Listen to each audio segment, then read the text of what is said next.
Hello and welcome to BurntMas, a 5-part video series where I drop some Halo 1 speedrun knowledge bombs on you all. Here in part 1 I will be explaining the mechanics behind sensitivity manips and drift, and a new HCM feature that will help you understand it. This will partly be a rehash of this long ass Discord post I did back in August, but drift is easier to explain with visuals, and I've done more research since then.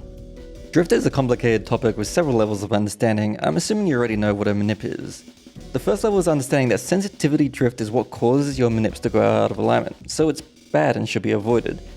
The second level is understanding that drift has directionality, so while we might want to reduce drift in directions that put us out of alignment, we might actually want to increase drift in the directions that put us back in alignment. And then the final level is where we get rid of drift entirely, but I'll talk about that in part 3 of the series.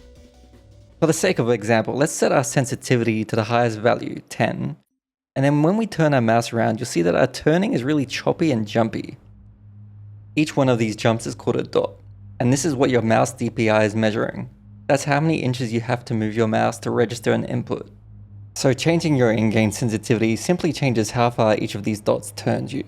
Now, the reason sensitivity manips work in the first place is that each of these dots turns your view angle by exactly the same amount each time for a given sensitivity value. But the problem is, there's some rounding errors that can occur that cause this exact amount to actually differ slightly from what it should be. And this phenomenon is what I'm going to call sensitivity drift. To help you know when drift is occurring, I've added a new feature to the latest release of HCM called the sensitivity drift overlay. Don't forget to have a look at the extra options here too. Now let's make some drift. For this example, I'll set my view angle to exactly 6 flat using HCM. If I then slowly turn my mouse, and then turn back to where I started, we'll be at 6 flat again. As long as I'm turning really slowly, I can do a full 180 and back, and we'll still be at 6 flat. This is a sensitivity manip with no drift at all. However, if I now turn my mouse really quickly, the overlay pops off, and you'll see when I try to turn back, I can't quite get back to 6 flat again. I'm just a little bit off. At the bottom of the drift overlay, you'll see that the angle measurement is exactly how far out I am from a perfect manip, as well as exactly how many times an instance of drift occurred in each direction. So why does this drift happen when you turn really fast? Well, long story short, the game stores your view angle as a 4-byte float.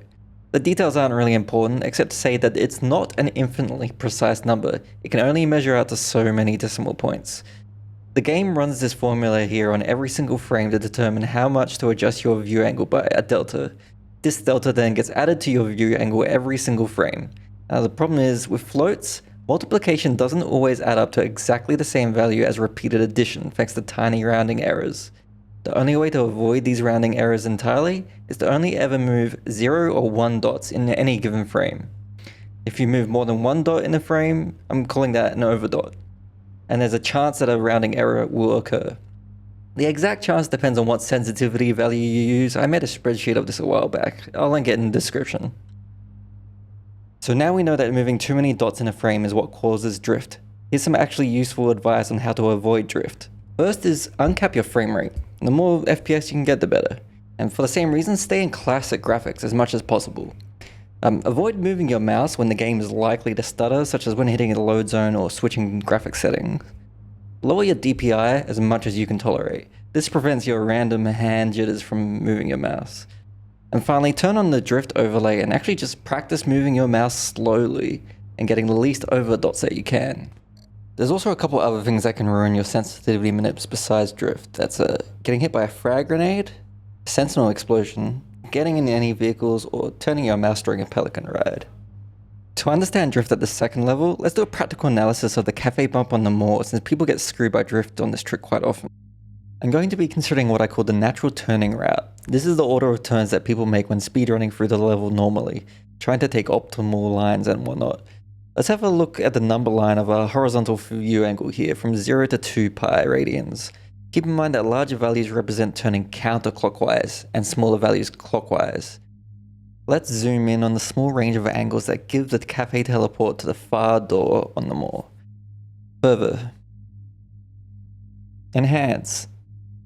There we go. This is the range of angles that give you the far door telly. If you didn't get any sensitivity drift at all, the natural turn route would land you here on 2.1 sensitivity, here on 3.1, and here on 5.0. This gives us the following amount of leeway for drift on either side for 2.1, 3.1, and 5.0.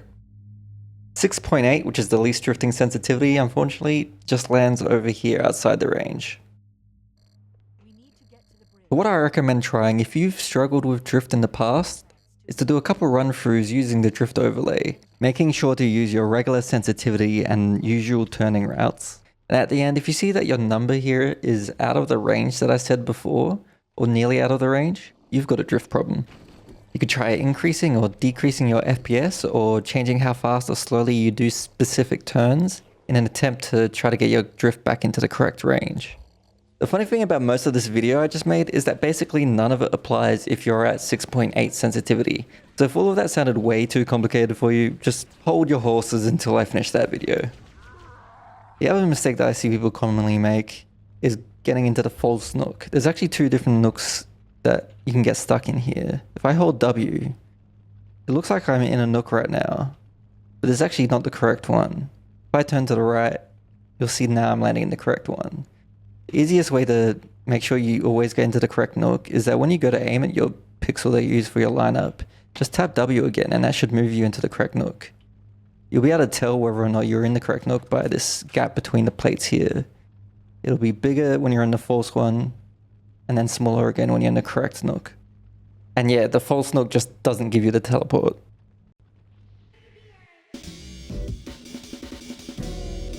Thank you for watching part 1 of BurntMas. Please, if you have any feedback, don't leave a comment. Head on over to the Halo Runs Discord into the Halo 1 chat. That's where all the cool kids are. You might be wondering, what's going to be in part 2? Well, it's going to be a new technique to achieve any sensitivity manip with any sensitivity value. On certain levels anyway. We'll see you then.